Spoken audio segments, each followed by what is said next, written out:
about contacting a lawyer. That still holds true, okay, just so you're aware.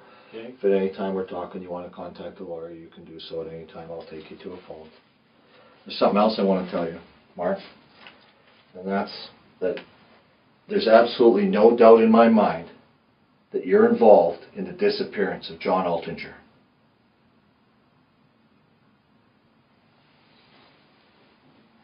No doubt in my mind at all, Mark. Why?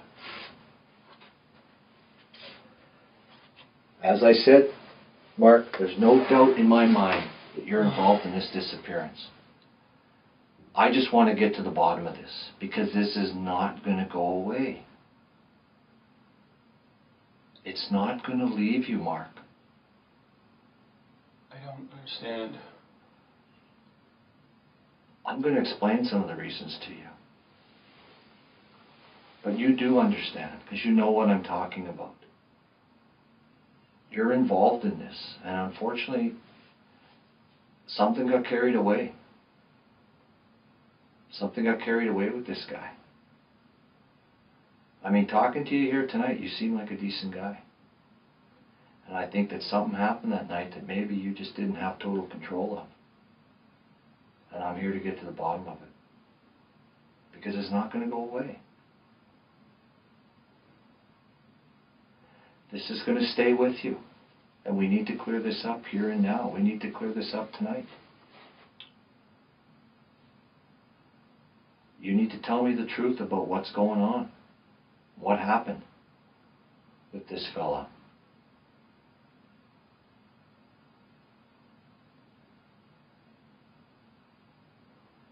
I mean, this happened because of the movie thing?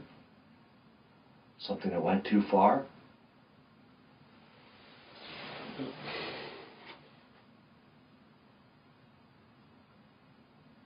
I have no idea what the hell is going on. You do have an idea. You have a very good idea, Mark, about what's going on. You know exactly what happened there that night. I mean, you haven't told us the truth.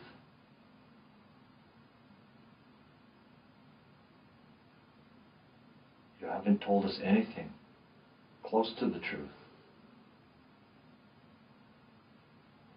You do understand we've talked to Joss.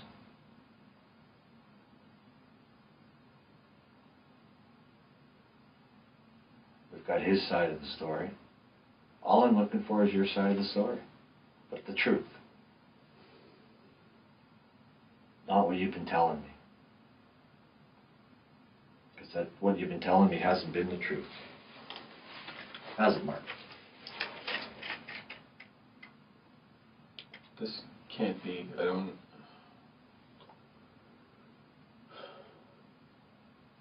What do you mean it can't be? I just don't understand.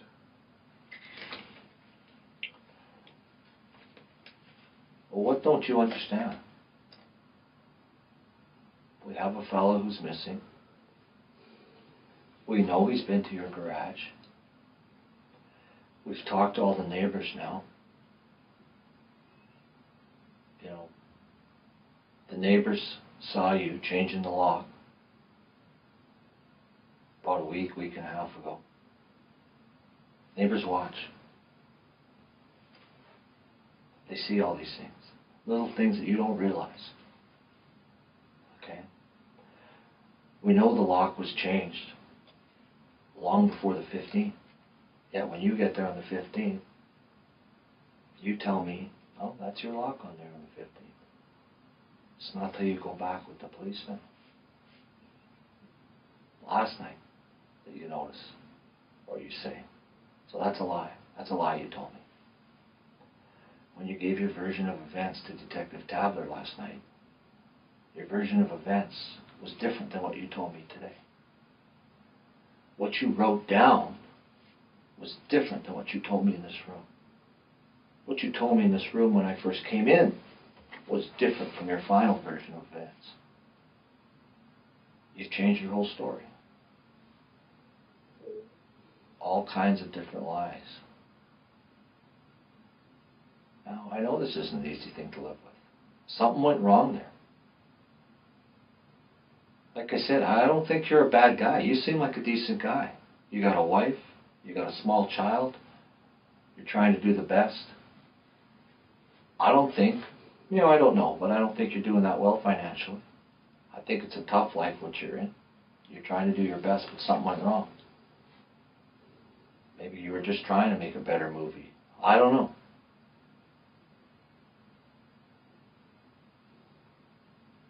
But something went wrong and you're involved.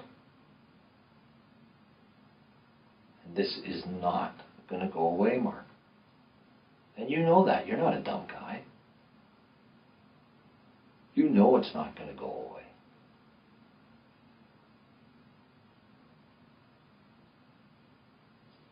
This is going to keep on eating at you and eating at you. I just feel like I'm in the fucking Twilight Zone right now.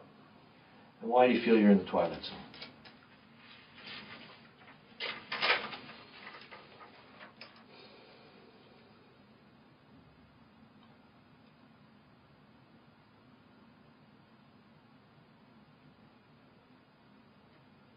We need to get to the truth about what happened with John Altinger. And I know you know that truth. You are definitely not a dumb man. You know very well that you don't buy a car that's worth over $10,000 from someone for $40. You know that. You know that you get a bill of sale. You deal with items on eBay. You sell items all the time. Just like going to a store and buying it.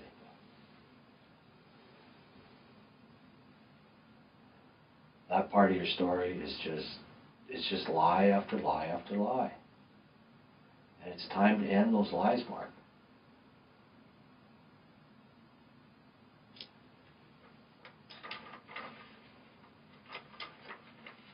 I mean, your version about the gas, your first version to Mike Tabler, you're leaving. You're leaving the garage, going to get gas. Then he approaches you. Now in your version today, no, you got gas before. Your reason for having gas doesn't even make sense. You're buying gas for a lawnmower you don't own? You're buying gas just to keep in your car? No, you're buying gas to get rid of things. You shake your head, but you know what I'm saying is true.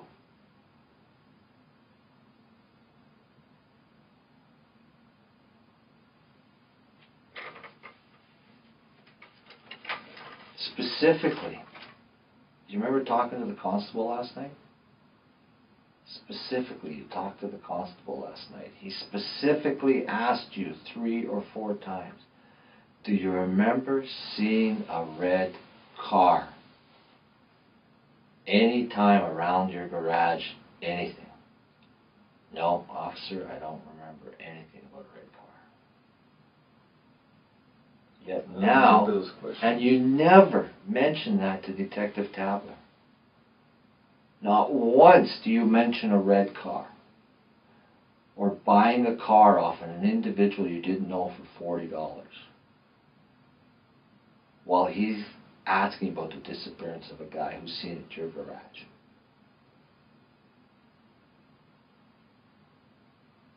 And it's obvious why you didn't mention it, because you had something to do with his disappearance.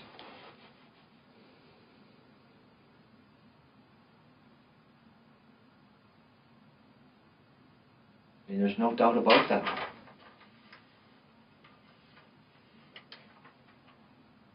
mean, you have a barrel in your garage. A barrel you say you buy for garbage.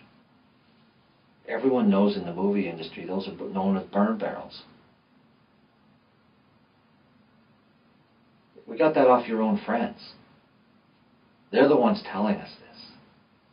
Your co-workers.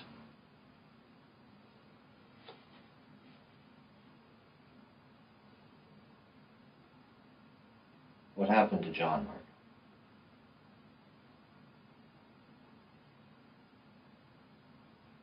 What'd you do with him?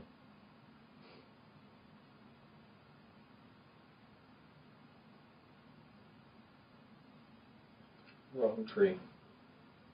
Wrong dream? No, tree. Wrong tree. And what do you mean by that?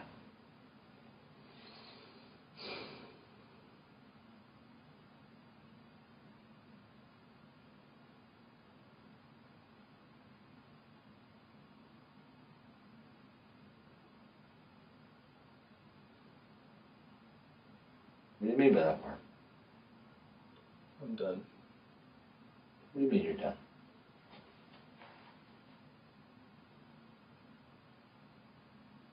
I mean, I'm not talking anymore. This is ridiculous.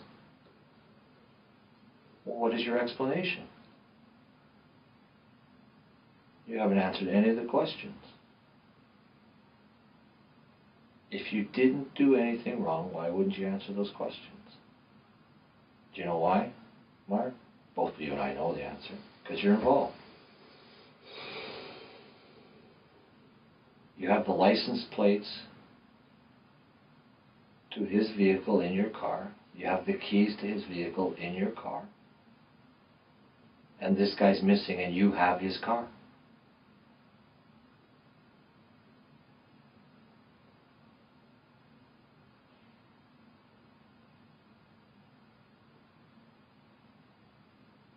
Like, you need to accept the fact here, Mark, that your life has now changed.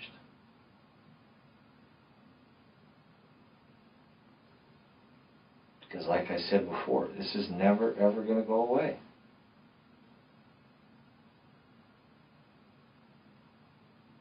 I mean, I have to wonder what's going on in your life that gets you involved in something like this.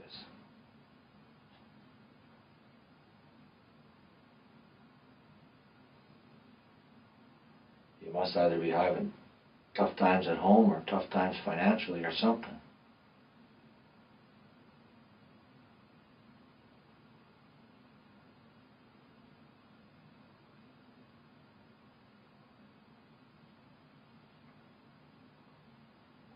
So what's going to happen when these neighbors pick your picture out as the guy changing the locks in that garage? After you told me you didn't know anything about those locks. What's going to happen then, Mark?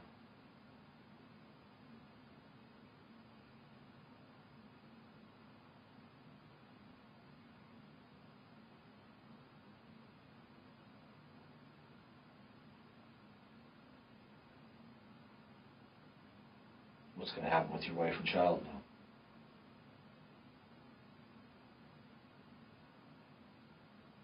What are they going to do?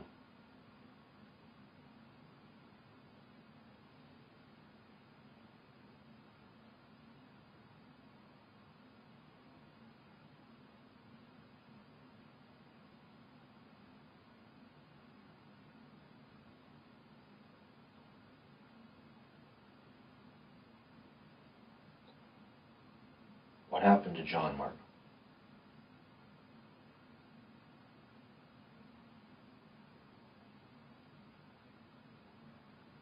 Was this your plan or was this somebody else's?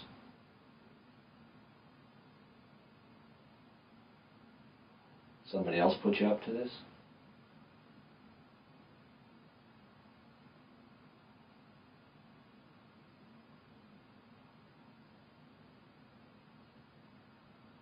Do you not have any answers, Mark?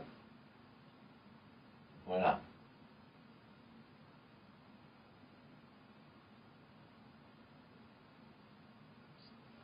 I'm telling you that you're involved in this disappearance and you sit there and say nothing. Shocks me.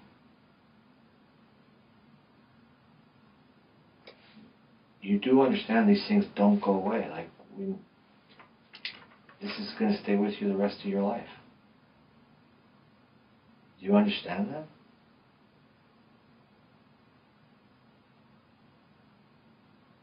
Like, I look at you, I see you sitting here, I've talked to you for several hours now, and I just can't figure out the why. What drove you to this? Is there something going on? Obviously there's something going on behind the scenes that I don't know about.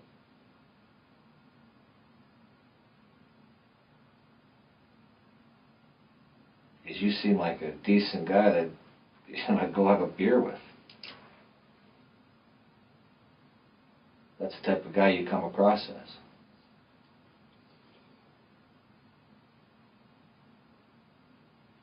Yeah, you're involved over your head in this. Is anything that you're saying genuine, or is this some sort of tactic? You got to get away from the acting part, Mark, and listen to what I'm saying. You have told me nothing but lies. An innocent man does not come in here and tell lies. That's genuine, Mark. Everything I'm telling you in here is genuine. So get out of your film producer mode and the facade of thinking that everyone's an actor. Because this is real life. All right? Real life.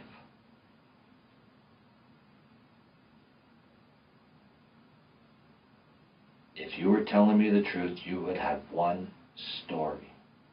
One story that would flow from beginning to end. And you could repeat that 100 times with no changes in the story. Yours is so bad.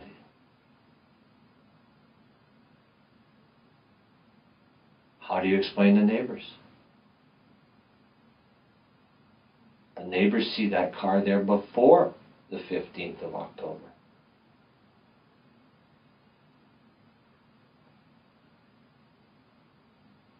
Why would that car be in your garage before the 15th of October?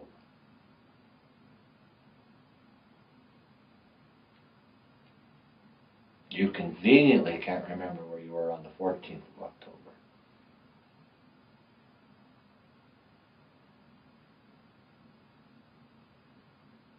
Nothing convenient about it. It's just actual fact. Despite anything that's been going on, I really cannot. You cannot what? Remember. Remember what? About the 14th. So you can't remember about the 14th. Why did you lie about the 15th? What is your explanation for providing me basically different versions of what happened on the 15th?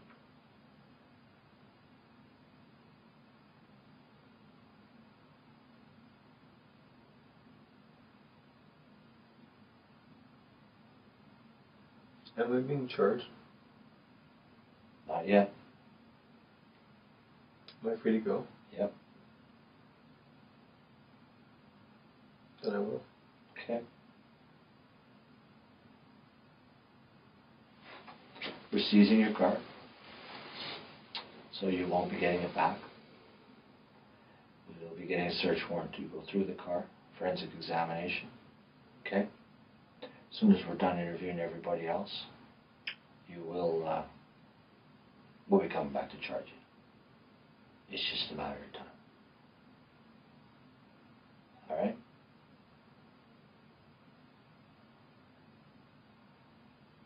Do you have any questions about any of that? Do you want to clear anything up now so I don't have to keep coming after you?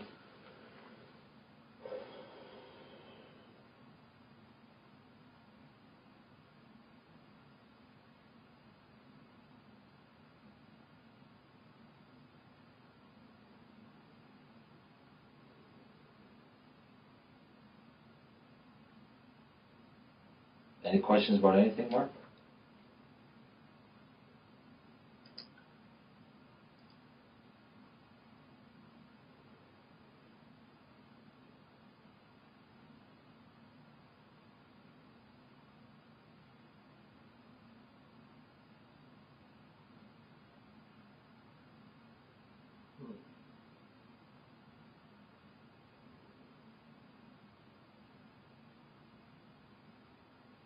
You know pretty well everything's over for you now.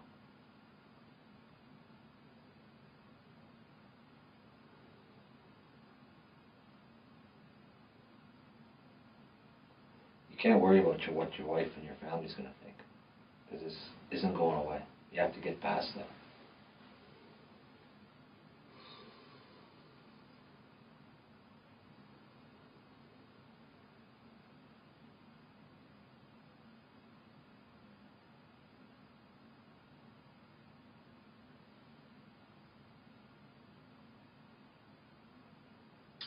Are you that cold a person, Mark, that you can live with this the rest of your life? Doesn't bother you at all? What does that mean? Well, you're involved in this disappearance of this guy. But we'll live with it. What do you mean? Well, what you did to him. You can live with that? That's what I mean. You can live with that, what's happened to him? I mean, only you know what's happened to him. I'll find that out eventually. It's going to take me a little time. I just got involved in this case today. But it's so obvious you're involved, Mark. It's like you're not a very good actor. And you're in the business. I said I was an actor. Producer. You've seen actors. You're not good at it at all. You're a very, very poor liar.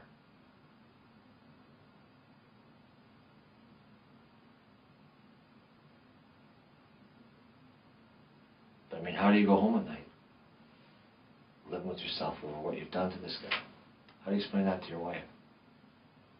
Your child's only 8 months, so you don't have to explain it to her. She won't even know what's going on.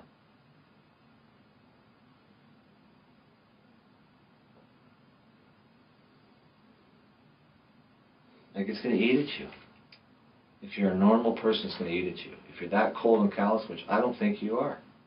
You don't strike me as that type of person. If something went wrong in that garage that day, then you need to tell me that.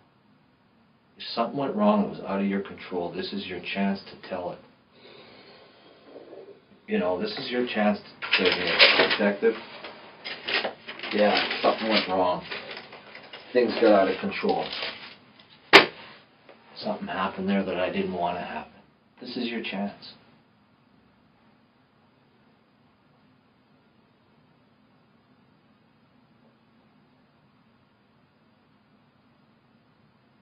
You know, I don't know much about this John guy. I'm slowly finding out things. If something went wrong and he came over to that garage when you were there, this is your chance to tell me.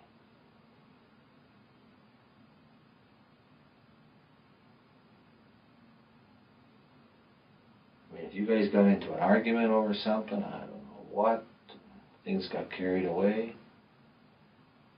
so be it. We can deal with that.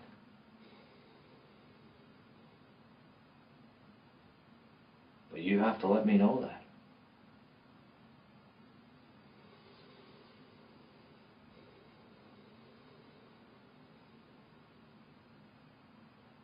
You know, I don't know if he came over there with somebody else, or was getting stupid, or was trying to pull stuff on you. I don't know.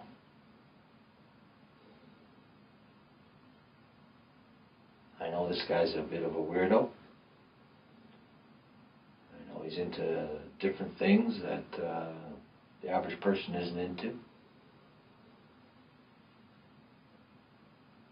You know, and maybe he tried something. I don't know. I don't know exactly what happened. What I do know is that you're involved. And you know that. It's obvious. It's obvious by your whole demeanor. And like I said, it's not going away. It's just starting to build. I understand what you're saying.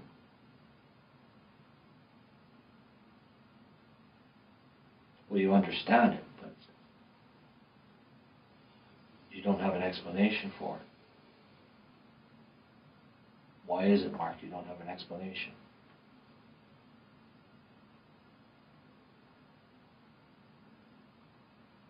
Fear. Pardon me?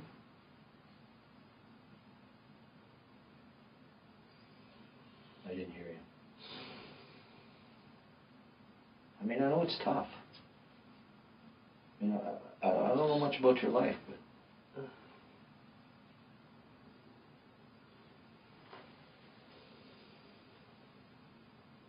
you know, was this something that you tried to avoid and you just couldn't? What do you mean? Well, I don't know. Did he try something in there?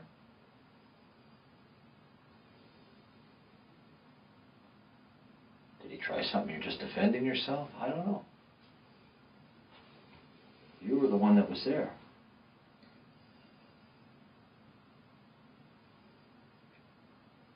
It's a really weird comment that you made. Pardon me? It's a very weird comment you made. Which comment is that? About it.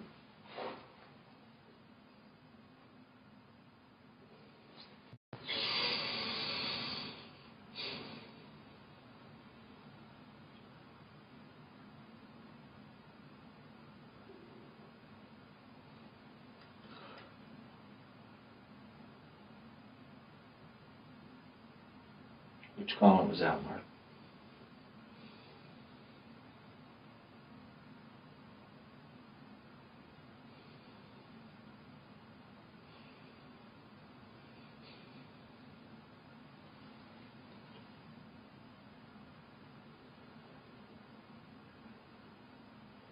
I'm not trying to be the bad guy here, Mark.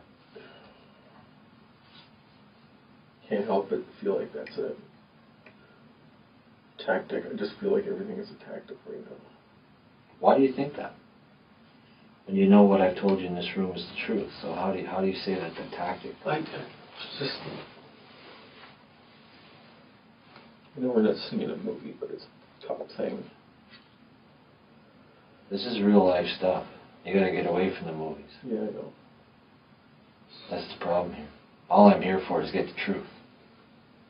That's my job. There's two sides to every story. I know why John went to the garage. I know a little bit about his background and what he's into.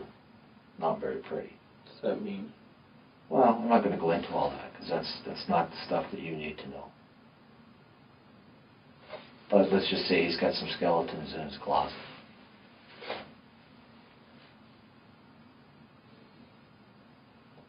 And I know that he could have done something there to provoke things, to cause trouble.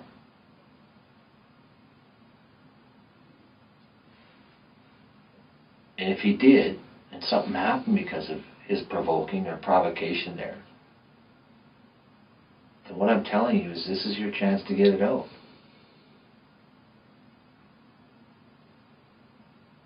Something happened there between the two of you.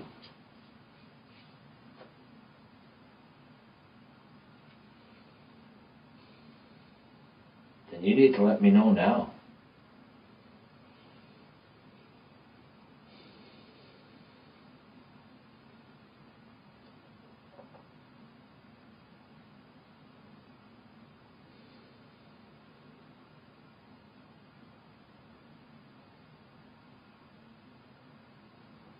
Was it just the two of you in the garage, or did he come with someone else?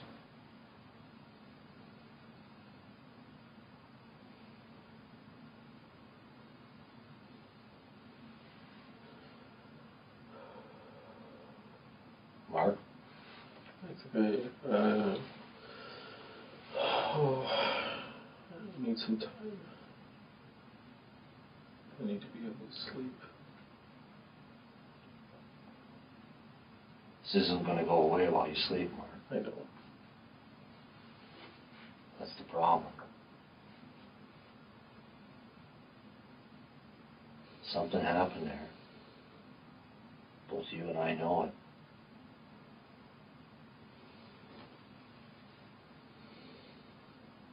And time is going to make it go away.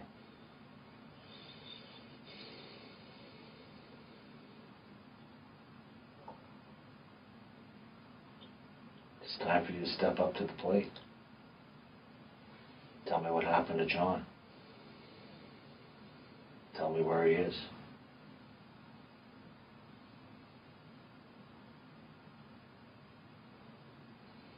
So we can do the decent thing, and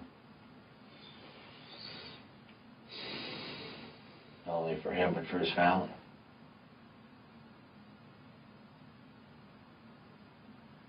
And for your own well-being. You're not going to be able to live with yourself with this for the rest of your life. You'd be surprised what I can live with. It's going to eat at you and eat at you. It's going to affect your family because it's affecting you.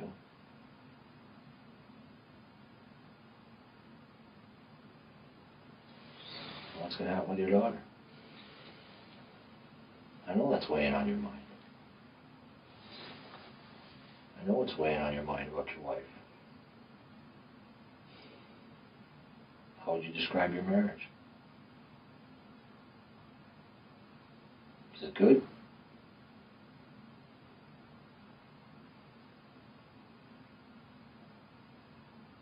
Everything was going fantastic.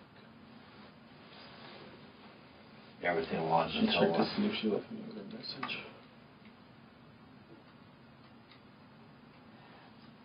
She was worried yesterday and couldn't sleep at all. And even tonight, she had to take a unison to try to get to sleep. And then when I didn't come home, she started calling again. Well, she's worried about you.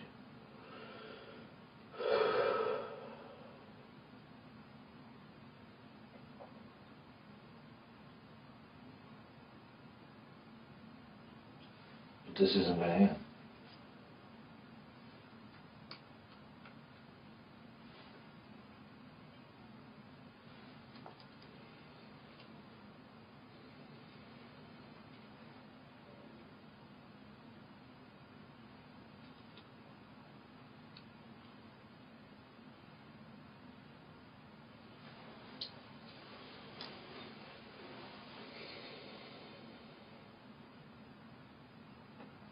You know, I had a family, a relative of mine was murdered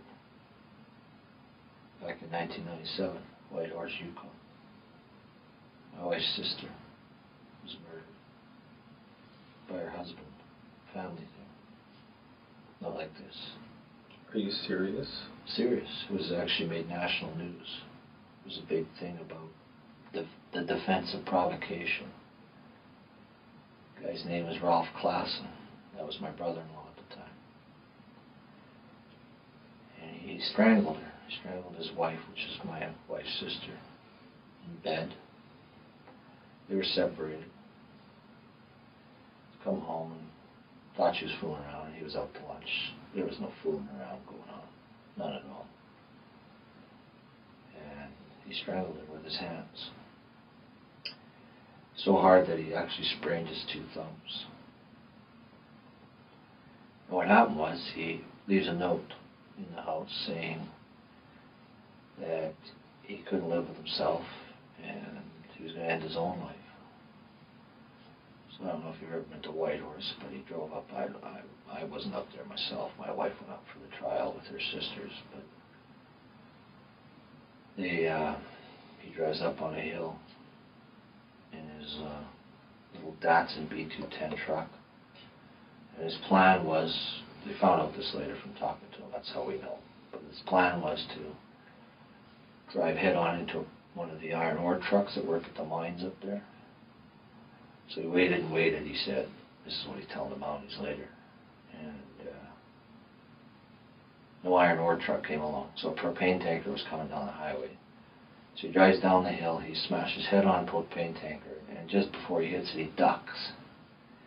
And if you can believe it, he ends up with a broken toe. That was his whole injuries from this accident. The truck driver ends up breaking his back so bad that he can't work anymore. He's not crippled, but he can't work anymore. Never ends up working again, I guess. And they take my brother-in-law to hospital. And at the hospital, he tells the nurse that he did something to his wife. So they send the Mounties over there, and they find her in bed. And then they come back, and they end up, of course, charged him with second-degree murder. He got convicted of manslaughter, and his defense was provocation, that he was provoked into it. That's kind of my point here, is that he's saying he's provoked. That's his wife. There was no provocation at all. It was a joke defense, in my mind. My wife sat through 2 weeks of the trial with her sisters up there and couldn't believe it. Absolutely devastated the family. And he got a whole 5 years in jail. That's what he got. He served, I think, 2.5 total. I never did find out what happened to him. Out at Williams Head Penitentiary in BC, which is on Vancouver Island. Frickin' golf course on there. They've got a par 3 golf course, and they live in like condos. System's a joke. Wait, who lives in condos? The prisoners at Williams Head Penitentiary. They live in like condo complexes, not even cells. So, but the point is that he raised the defense of provocation. And if that's what's happened in this case, and that's what I'm telling you, you need to tell me. If you were provoked some way, or there was some sort of incident that arose, then now's the time. The only thing I give my brother-in-law credit for was he did step up to the plate. And he did tell him what happened.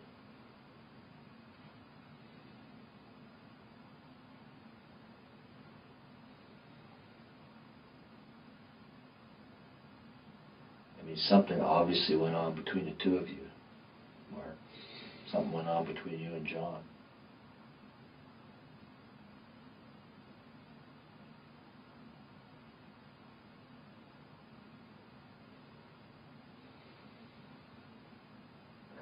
And I don't think it happened on the 15th. It happened before that.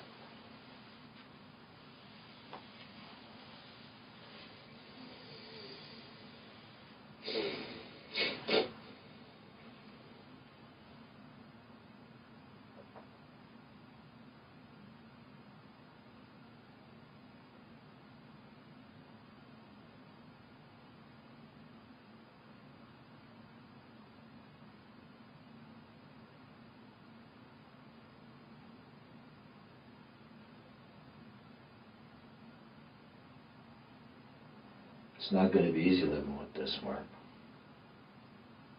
Not going to be easy for anybody. It wasn't easy for us. Family was devastated.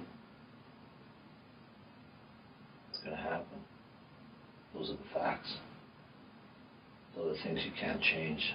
You can't change now that this has happened. But we also can't go back. We can't go back and take that day back that all this happened.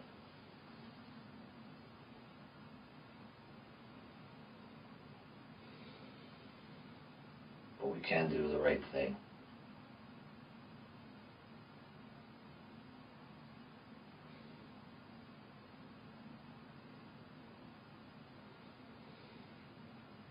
And the right thing is telling me the truth about what happened that night.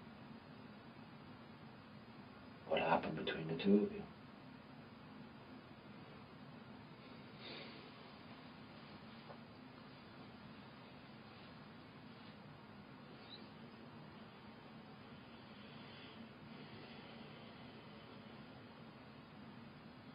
Something went wrong.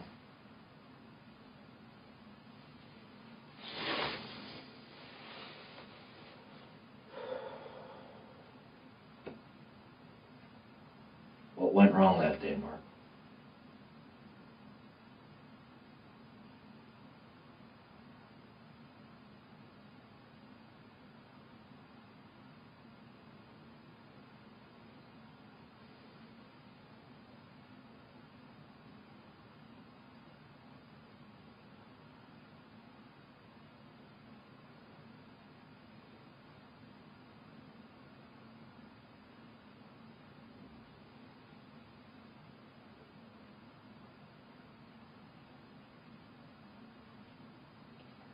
This guy come over there uninvited? What happened?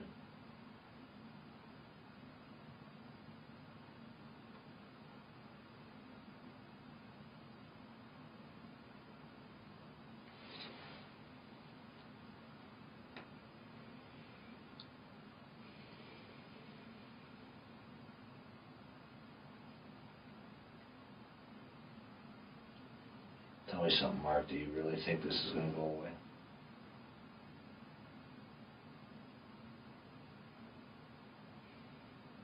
You don't, and you don't think that because you're not a stupid guy.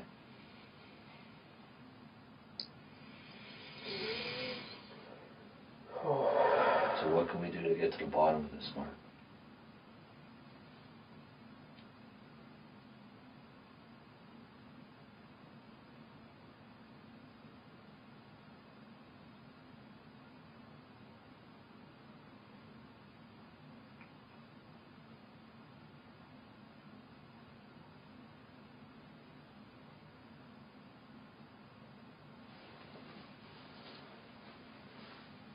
Was this an accident?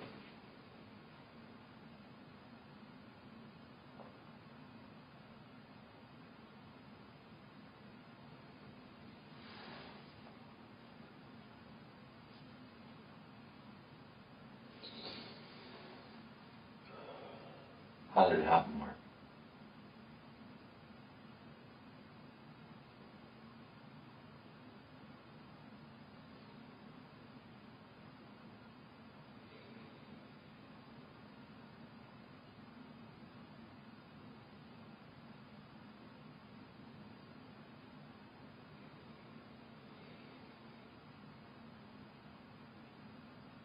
I kind of think this was happening spur of the moment.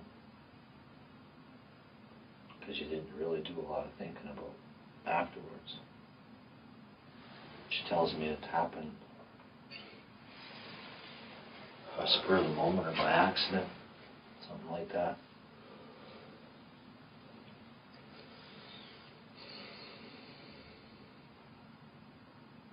Tells me you didn't want to do it on purpose.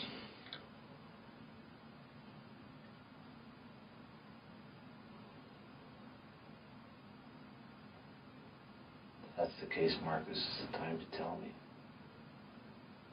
As opposed to what other time? Well, there's not going to be another time. I'm just telling you, and I keep telling you, and you know it, you've agreed with me that it's not going to go away. Oh.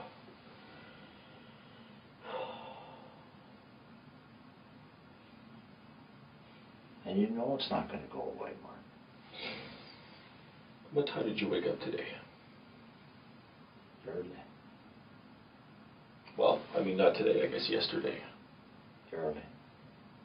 Is the adrenaline keeping you going? No. I'm tired too. I feel like that's all that I'm on right now. So let's get to the truth. And then we can end this. The problem is you don't want to tell me the truth. Why don't you want to tell me the truth?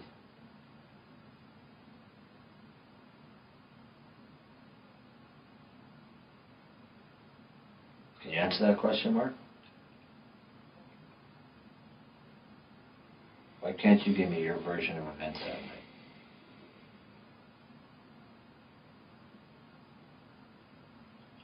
I'm scared. And I always have this instinct to want to be able to try to hold on to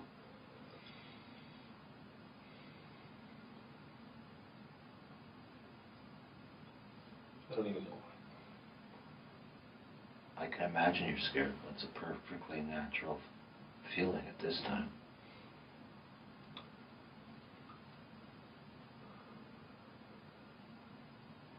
But things happen there, Mark, between you and John.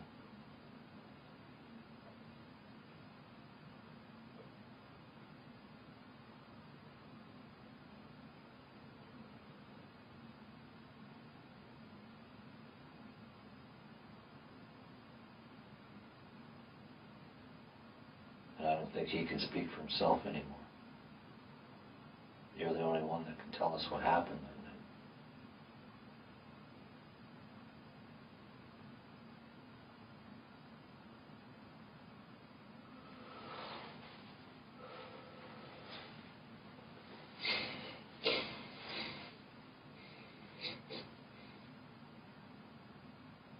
What's going through your mind right now, Mark? Almost nothing. Anything I try to push out is like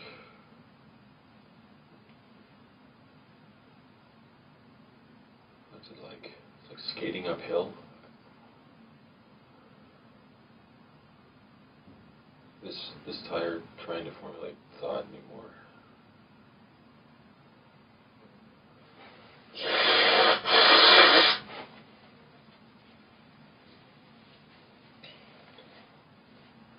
I don't think you need to formulate thought. What I think you need to formulate is the truth. There's two sides to every story. Yeah, but stories come with questions and more answers and more stories. Well, stories come with facts and truth. There won't be many questions.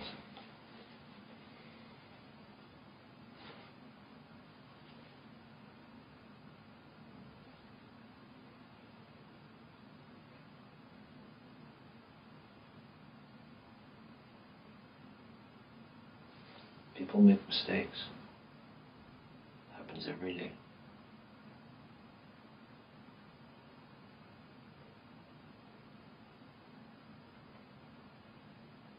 Some mistakes are bigger than others, but life goes on, and we deal with those mistakes.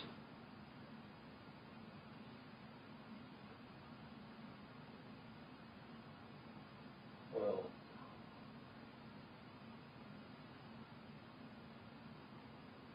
I guess my marriage is over, so I don't really have to worry about protecting her anymore.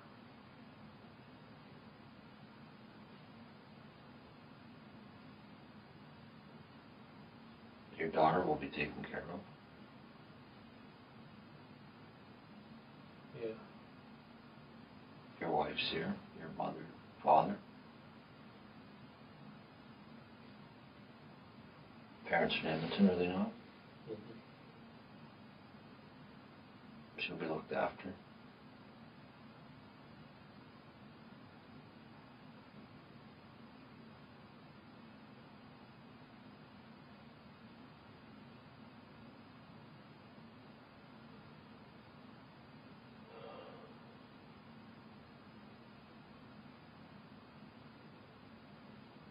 I can see this is eating you up.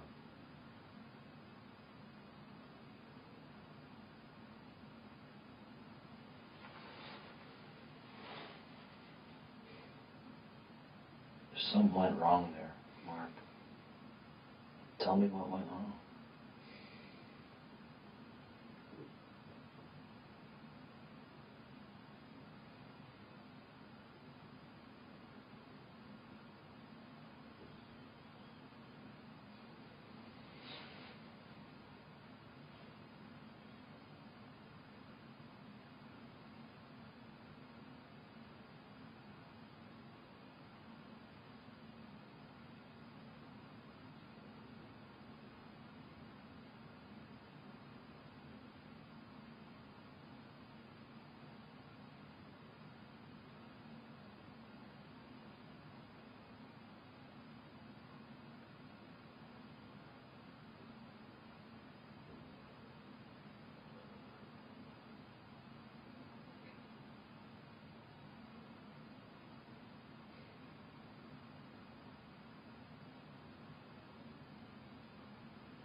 You know deep down, Mark, that everything I've told you in this room has been a fact, has been the truth. I haven't tried to baffle you with bullshit on anything.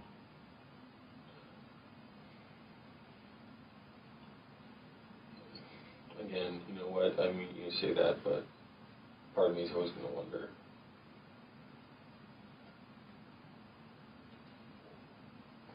That's because you watch too much TV. We all do, I guess. No, I think I understand the difference. Bottom line, though, is I'm just here to get the truth. And the truth isn't always pleasant. I know that.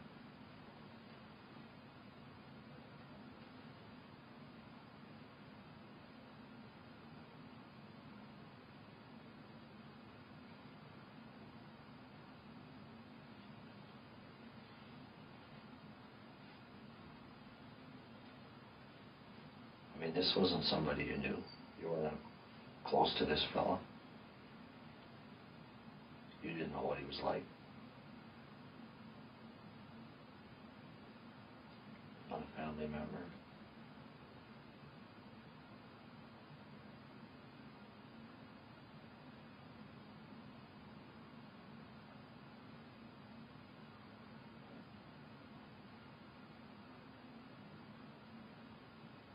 I just don't know what set it off. Because your demeanor appears to be so calm.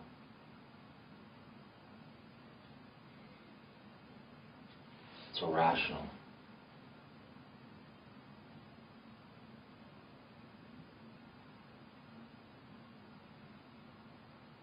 Like what set it off that night to set these things in motion?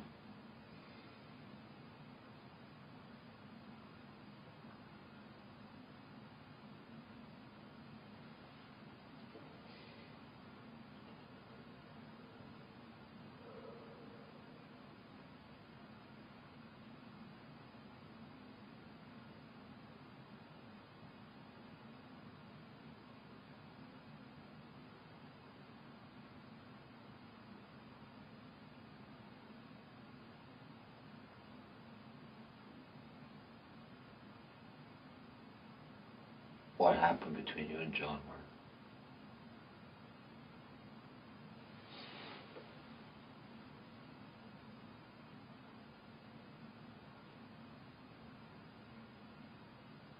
I can't even get there right now. Right now I'm thinking about immediate needs, like What are those immediate needs? contact lenses are going to burn a hole in my head in a couple of hours. I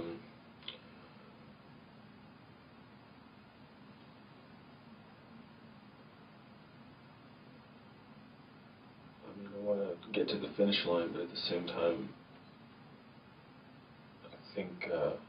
I think we should get to the finish line. Consulting with a lawyer is going to be really important. You can do that at any time you want.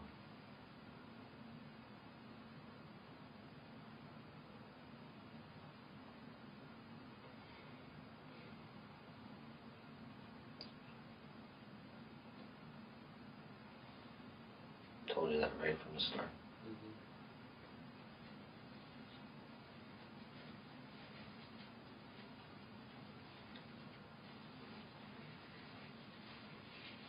You know exactly why you're here.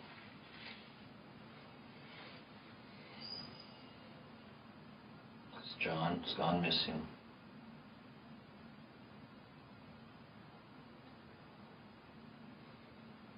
The reason you're sitting there is you're the guy that made him go missing.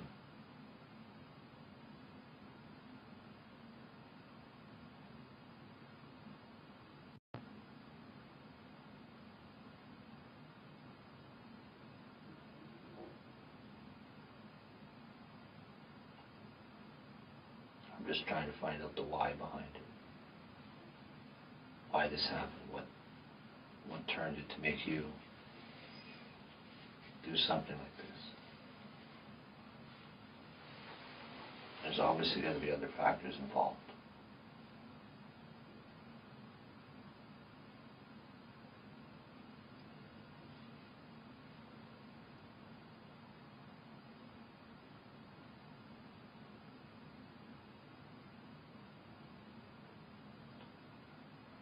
How long have you been married, Mark?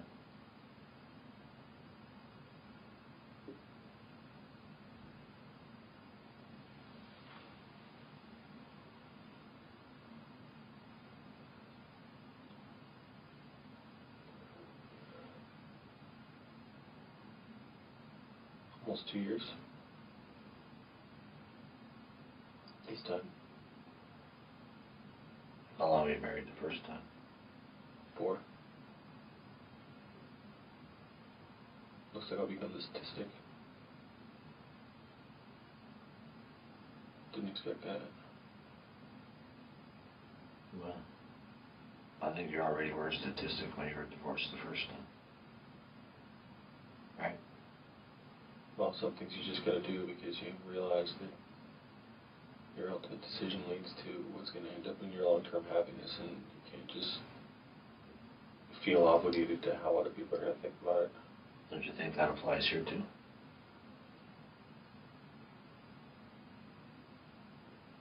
Long-term happiness? I think it applies.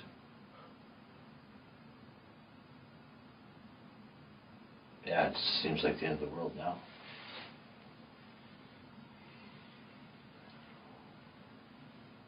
We're not that important.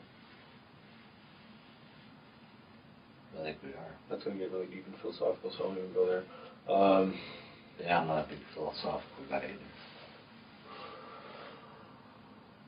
I work more on facts and truth.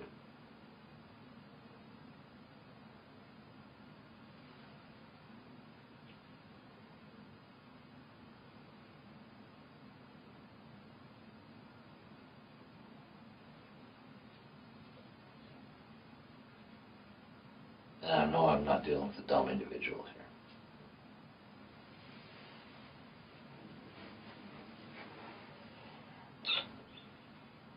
But something went wrong there.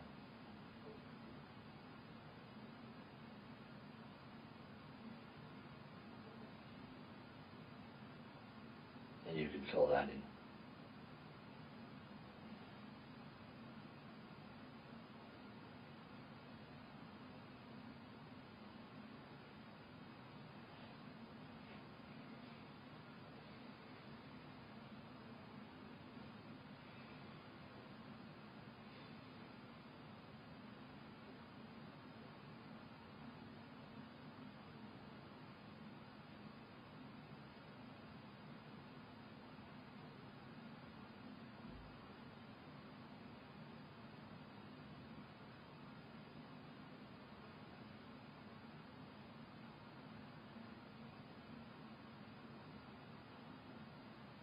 It's not easy, Mark, I know. How does your life go on if we don't clear this up? How do you ever begin to rebuild it again?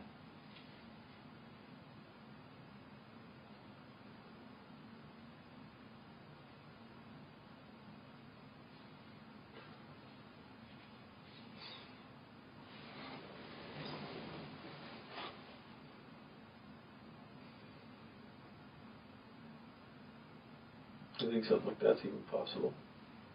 Oh, of course I do. It happens all the time. I see it all the time. I used to work at Edmonton Max. I was the liaison guy out there. So I do all the investigations out at Edmonton Institution.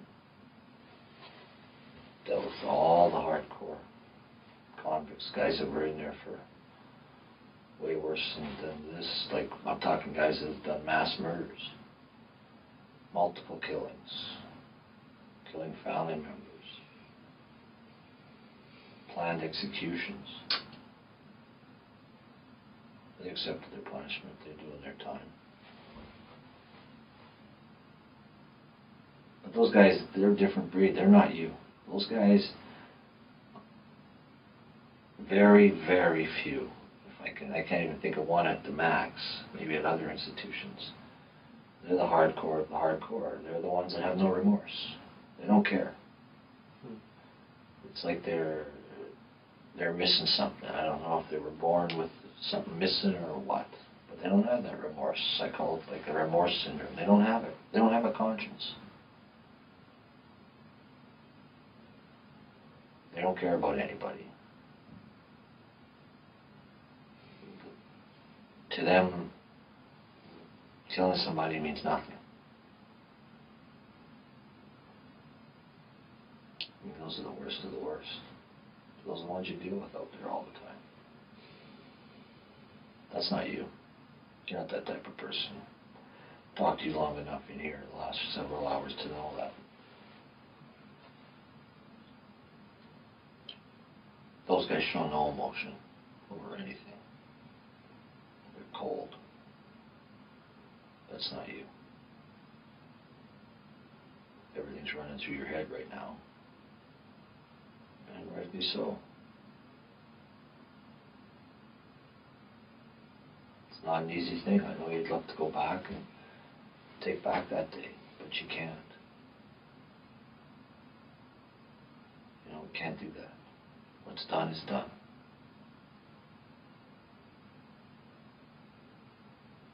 But you can move on from here. And yeah, it's not easy. Of course not. It's not going to be easy. But it's also not the end. It's not the end of your life.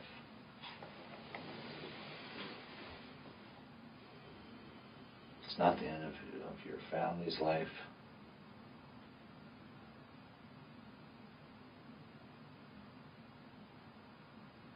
I'm sure you're still going to want to see your daughter one day.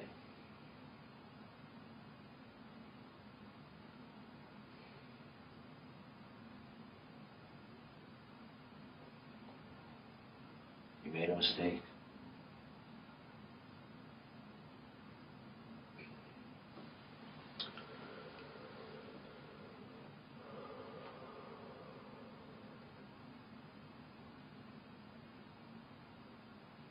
In order to get past that, I need you to explain to me what happened. What happened to make you make that mistake? What started this all off?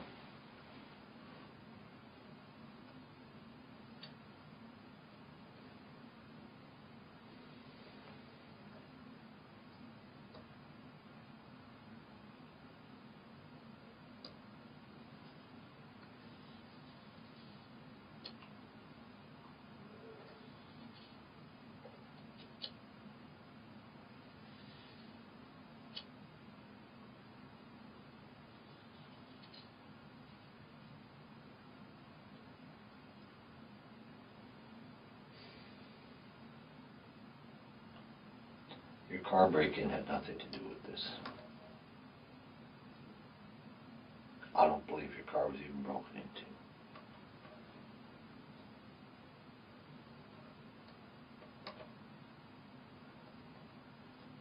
You realized you made a mistake. Things got carried away.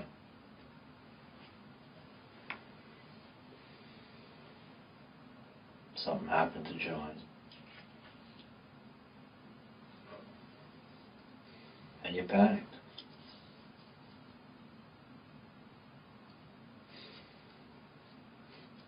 You didn't know what to do and you made up a story.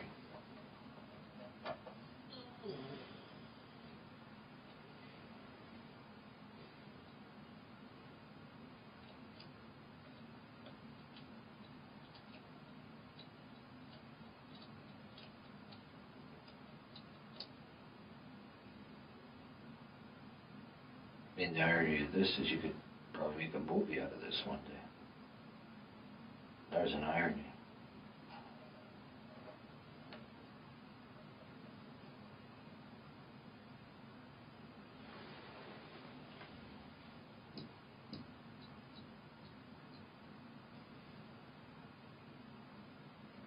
That's probably never been done.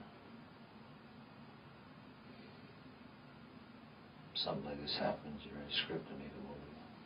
Probably never been done.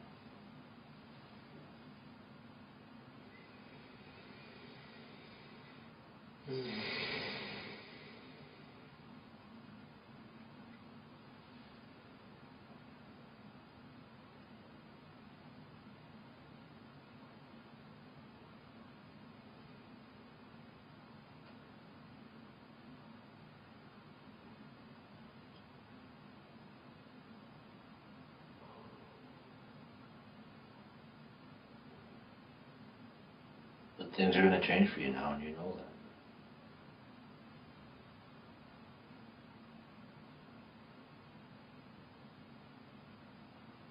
that. I think this has been eating at you since it happened.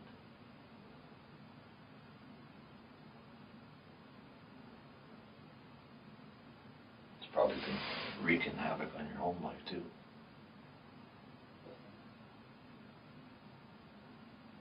Does any idea what it's like living with constant apprehension? I can't say that I do. I must not feel that anymore.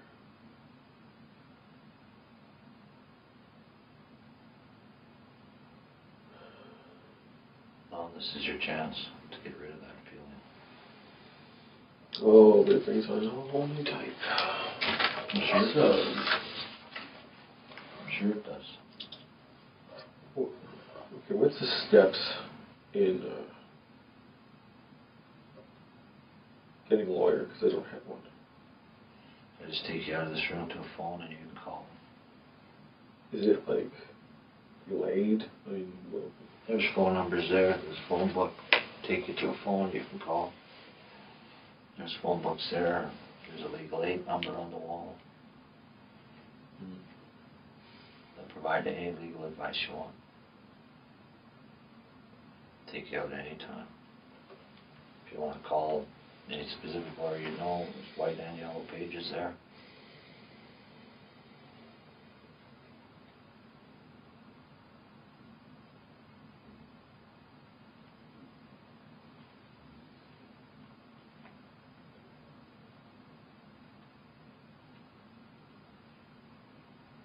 That apprehension you're feeling, how long have you been feeling that?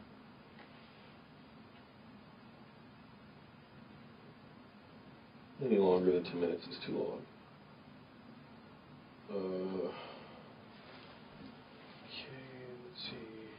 Has it been going on since this happened? Was it going on before?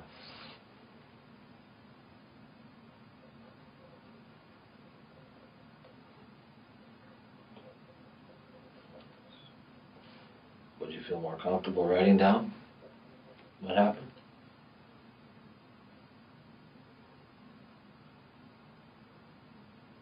I don't know.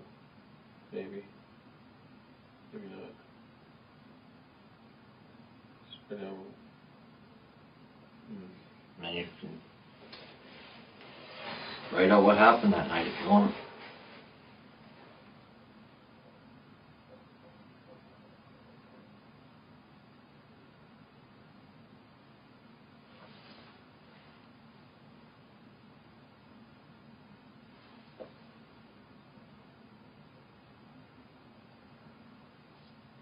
Don't you think it's right, the moral thing to do to get back to his family?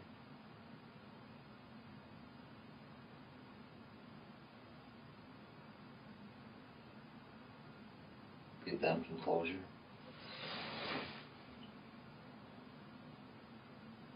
His friends who called us?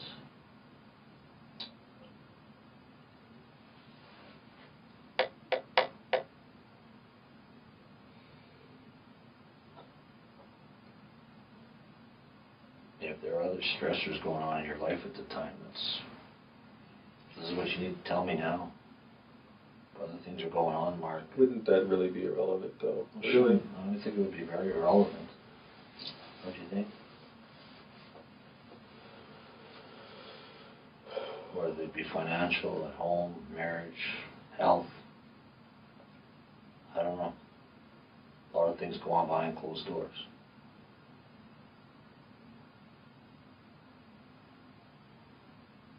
Every one of us has 3 lives. We have our work life, where we behave one way at work. We have our home life, where we behave a certain way at home. And we have our secret life. And I guarantee every single person on this planet has a secret life. Things they do that maybe they don't want other people to know that could be good or bad. They don't always have to be good, they don't always have to be bad.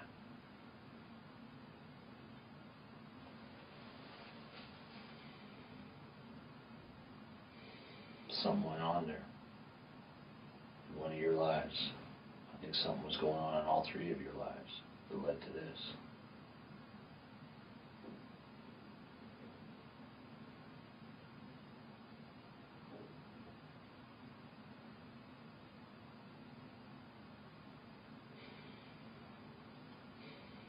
You mentioned earlier your marriage is over. Why do you say that?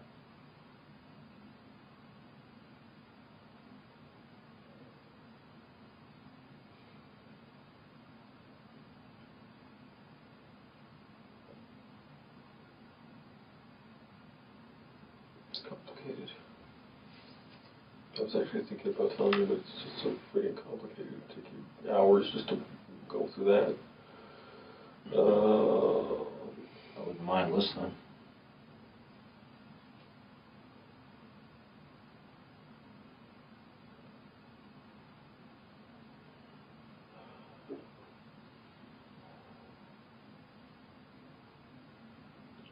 What's been going on in your marriage to make you say that?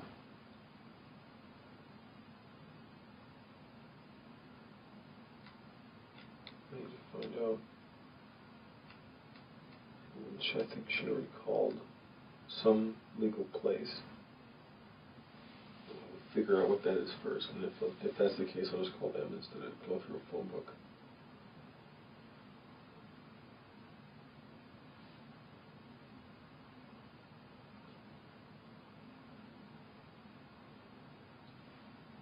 You calling your wife? Mm-hmm. You want me to leave you while you talk to her? Sure. Okay.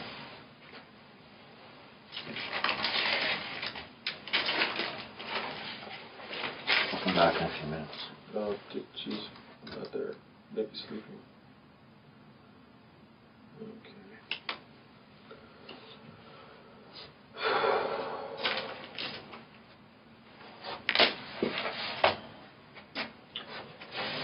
What do you think's going to happen to you? At this point, I don't know.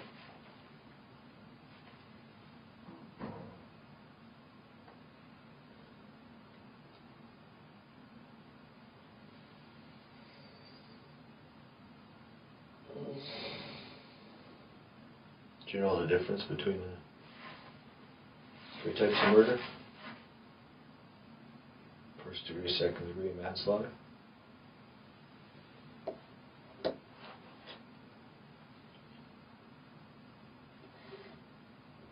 Is it intent?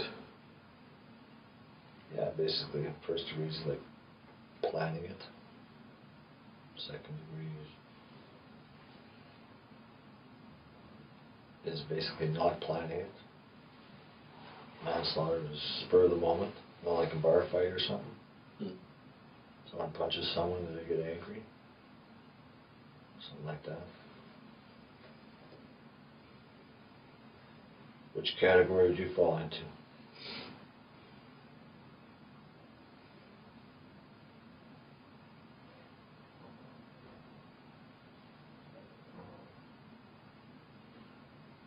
What's the category for suicidal? Why are you suicidal?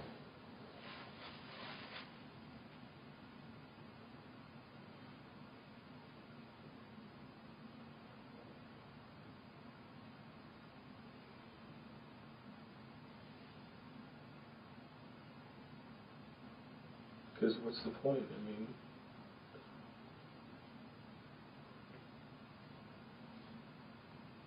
if everything that I've been working for is just suddenly going to end.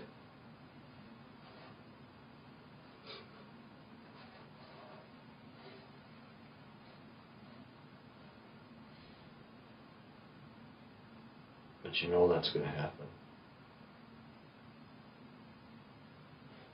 There's no way to sugarcoat that or to sweeten that up. Then, but is that any reason to take your whole life?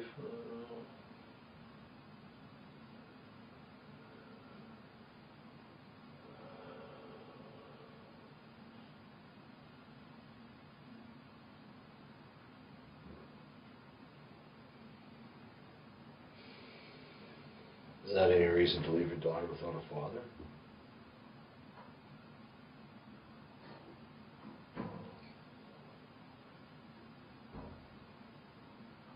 Regardless of whether you're right beside her or living in the same house, you're still her father.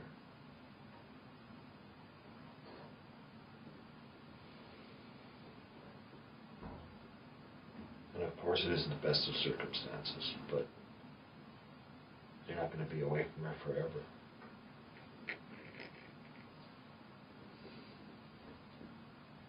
There will come a time when you'll be back to see her. But you wouldn't be back to see her if you took your own life.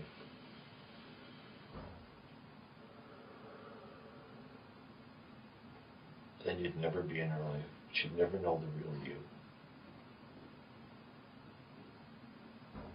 And the real you is not this person that did this to John.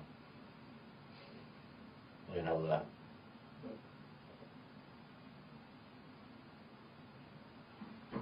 This is something that happened because you weren't thinking straight.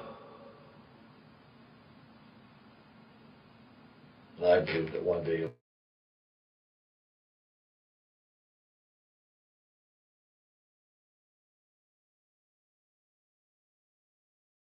he must have grabbed me, and we started struggling. Oh, and I'm guessing during this, that's when I'm like, okay, I got to try to fight. And that's something I missed, actually. I tried punching him too, but I was so weak. And I remember trying to punch him, and I know I can't hit this mask because that's going to hurt my hands, so I'm trying to punch him in his chest. And I'm thinking, man, why am I so weak? And my punches aren't, I feel like I'm not doing anything, and it's like my punches are so weak. And then, so I realized, okay, I'm punching him, I'm not going to do anything. He's way bigger than me, and can't do anything. So then I started trying to kick him in the but I tried a few times doing that. Did you get him? No. Did you hit him? No, couldn't. And did he hit you? No. What about kick you? He tried, but I swerved as well. So Like, is this an all-out intense battle, or is it like... No, that's the thing, is like, this is the whole thing, this is what I'm thinking. While I'm doing this, this guy, he had, if he was more professional, he could have killed me right away. Like, right when I walked in, I didn't see him. He could have hit me over the head with a bat, a baton, or anything. Yeah. He could have knocked me unconscious right away. And I don't know why he did that. His whole plan was to use this taser thing on me first, and that was stupid on his part. But he had many chances to kill me. He never did. So he had that's why I thought afterward all this happened, he had a bigger plan for me. I thought maybe he was going to handcuff me and take me somewhere and do something. So you're now trying to punch him, you feel weak, you're trying to kick him, you're not connecting. Yeah, that's when he goes, well, since you're not cooperating, this is the way it has to be now.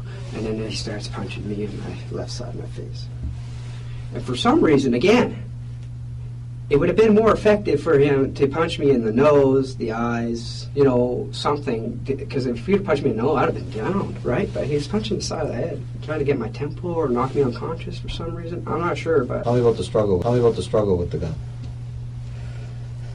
See, now this is weird because I'm facing this way. He pulls the gun out again, and for some, I think because I grabbed the gun, somehow we maneuvered. We were struggling again, and I'm trying to break the gun, right? So we're struggling, and somehow I ended up this way again, struggling with this gun, and he's here back at the door. Okay, so because I just remember the door being there, and then I'm just trying to break this gun because this is, I know it's plastic, and I know if I...